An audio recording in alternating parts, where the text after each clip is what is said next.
Bismillahirrahmanirrahim. Assalamualaikum warahmatullahi wabarakatuh.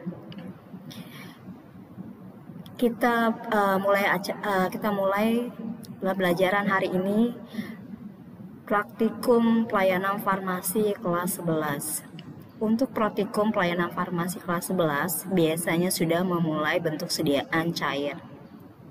Bentuk sediaan cair itu bisa bentuk obat dalam maupun obat luar. Bentuk obat dalam mungkin yang pernah kalian minum adalah bentuk sediaan sirup, suspensi, emulsi, netralisasi, saturasi. Kemudian untuk obat luar seperti losio, emulsi, dan sebagainya. Kita bahas kali ini adalah obat dalam bentuk netralisasi. Netral artinya tidak ada. Jadi netralisasi ini berasal dari obat minum yang dibuat dari asam dan basa yang dicampur, kemudian bereaksi menyebabkan gas CO2 sampai gas CO2-nya hilang. Jadi ketika gas CO2-nya hilang, maka obat tersebut boleh diminum atau obat tersebut mempunyai efek terapi, disebut dengan obat netralisasi. Mungkin kalian pernah melihat contoh atau pernah meminum obat bentuk CDR atau redoxon. Jika tablet dimasukkan ke dalam cairan, akan terbentuk gas CO2. Itu mirip seperti itu. Jadi ketika asam dan basa bercampur, itu akan terbentuk gas CO2. Ketika gas CO2-nya hilang, disebut namanya netralisasi, dan obat tersebut yang dapat diminum oleh pasien. Contohnya seperti apa? Contohnya seperti ini, ada resep. Di sini tertulis resipe, ambillah asam tatrat 2,5 gram, natrium subkarbonat 5 gram, asam sitrat secukupnya, papaverin HCl 0,06 gram, sirup 10 gram, miskofak campur dan buatlah obat minum netralisasi 150 gram. Signa, aturan pakai 1 kali sehari setengah bagian. Pro untuk Magdalena. Jadi asamnya di sini dipakai asam tatrat, asam sitrat. Untuk basanya adalah natrium subkarbonat atau natrium bikarbonat. Jadi saya ulangi, asam yang dipakai adalah asam tatrat dan asam sitrat. Sedangkan basanya dipakai natrium subkarbonat atau natrium bikarbonat. Sirup di sini yang dipakai dengan sirup simplex. Zat aktifnya adalah papaverin HCl 0,06 gram. Oke. Lanjut, kita lihat kelengkapan resepnya. Ketika lihat kelengkapan resep, apa yang belum ada di sini adalah paraf dokter dan umur pasien. Kenapa umur? Karena di sini ada kandungan papaverin HCl yang mempunyai dosis maksimum, sehingga kita harus menghitung dosis maksimum papaverin HCl. Untuk obat minum yang mengandung dosis maksimum harus dihitung dosis maksimumnya. Maka kita perlu usul umur pasien dan paraf dokter. Lanjut. Untuk menghitung DM papaverin HCl berdasarkan FP edisi 3, 1 kalinya adalah 0,2 gram, 1 harinya 0,6 gram. Misal ketika kalian usul umurnya dan diberi oleh pengawas 10 tahun, maka perhitungan DM-nya adalah DM 1 kali adalah 10 tahun, 10 per 20 dikali 0,2, 0,2-nya dari FI 3 sama dengan 0,1. 1 hari adalah 10 per 20 dikali 0,6 sama dengan 0,3. Di dalam resepnya papaverin HCl kita lihat di sini. Papaverin HCl dalam resep dosisnya adalah 0,0 gram. Pemakaiannya gimana? Pemakaiannya adalah setengah bagian. 1 kali sehari setengah bagian. Jadi misalnya pagi atau siang atau malam itu diminum hanya setengah botol saja atau setengah bagian saja. 1 kali sehari setengah bagian. Dosisnya 0,06. Jadi di sini di dalam resep sama dengan 1 kalinya, 1 kali sehari setengah bagian, jadi hanya setengah dikali 0,06 gram sama dengan 0,03. 1 harinya karena diminum cuma 1 kali dalam sehari, 1 dikali 0,03 sama dengan 0,03. Maka persentasenya adalah 1 kali adalah 0,03 dibagi 0,1 dikali 100% sama dengan 30%.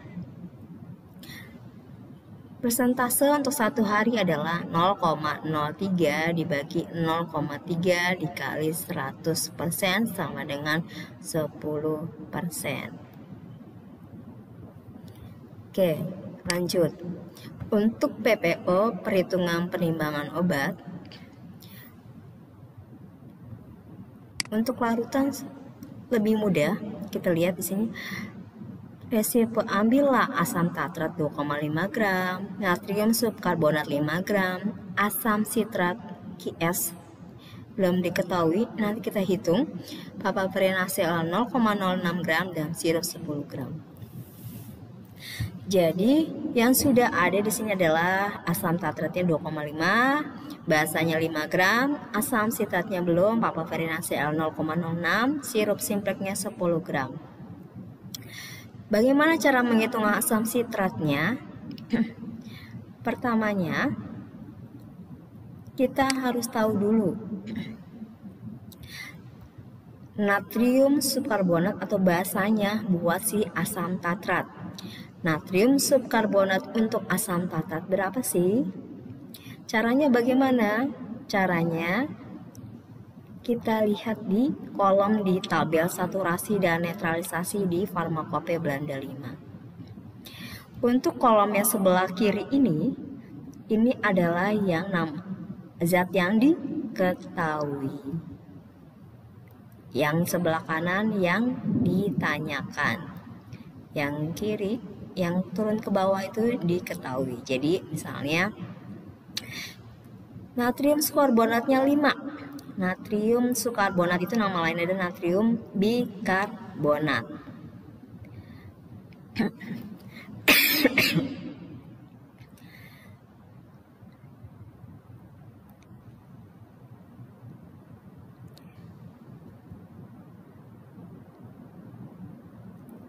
Oke, yang diketahui di sini adalah asam tatrat. Yang diketahui asam tatrat. Kita pengen tahu berapa sih natrium subkarbonat untuk asam tatrat. Yang diketahuinya adalah asam tatratnya 2,5. Jadi kita lihat tabel yang sebelah kiri. Asam tatratnya butuh natrium subkarbonatnya itu berapa? Butuhnya 11,2. Untuk 10 bagian asam tatrat butuh 11,2 gram natrium bikarbonat. Padahal asam tatratnya hanya 2,5 gram. Jadi 2,5 dibagi 10 dikali 11,2. Hasilnya 2,8. Jadi hanya 2,8 gram saja natrium subkarbonat untuk si asam tatrat. Berarti ada sisanya. 5 gram dikurang 2,8 sisanya adalah 2,2. Nah 2,2 gram natrium subkarbonat ini buat si asam sitrat. Nah karena sudah diketahui natrium subkarbonatnya untuk asam sitrat, baru kita bisa mencari berapa asam sitratnya. Diketahui natrium subkarbonat nih, berarti kita cari yang di kolom sebelah kiri, natrium bikarbonat atau natrium subkarbonat. Ini dia. Geser ke kanan cari asam sitrat. asam sitrat di sini 8,3. Untuk 10 bagian natrium bikarbonat dibutuhkan 8,3 gram asam sitrat. Jadi si asam sitratnya cuma 2,2. 2,2 dibagi 10 kali 8,3 adalah 1,826. Paham? Jadi tabel yang kiri ini yang diketahui, sebelah kanan ditanya. Saya ulangi, asam tatrat 2,5 gram, natrium sukarbonat 5 gram. Kita harus tahu kebutuhan si asam tatrat ini butuh basa atau butuh natrium sukarbonatnya berapa. Caranya, yang diketahui adalah asam tatrat. Asam tatrat di sebelah kiri. Di sini 10 bagian asam tatrat butuh natrium bikarbonat 11,2.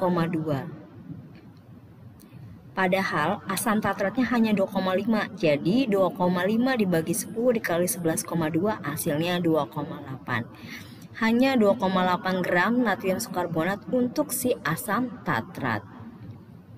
Sisanya 2,2 gram untuk si asam sitrat.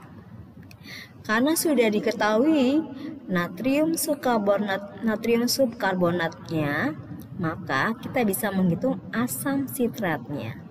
Jadi diketahui natrium bikarbonat di sini, natrium bikarbonatnya butuh asam sitrat berapa? Asam sitratnya butuh 8,3. Jadi natrium sukarbonatnya hanya 2,2. 2,2 dibagi 10 dikali 8,3. 1,826. Jadi hanya 1,826 gram untuk asam sitrat, untuk basa 2,2 gram. Carboverin HCl sesuai dengan resep 0,06 gram, sirup simplex 10 gram.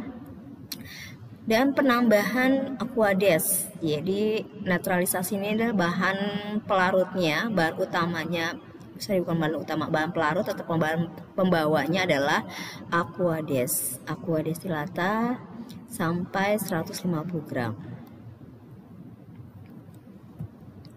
Berikutnya, teknik pembuatan.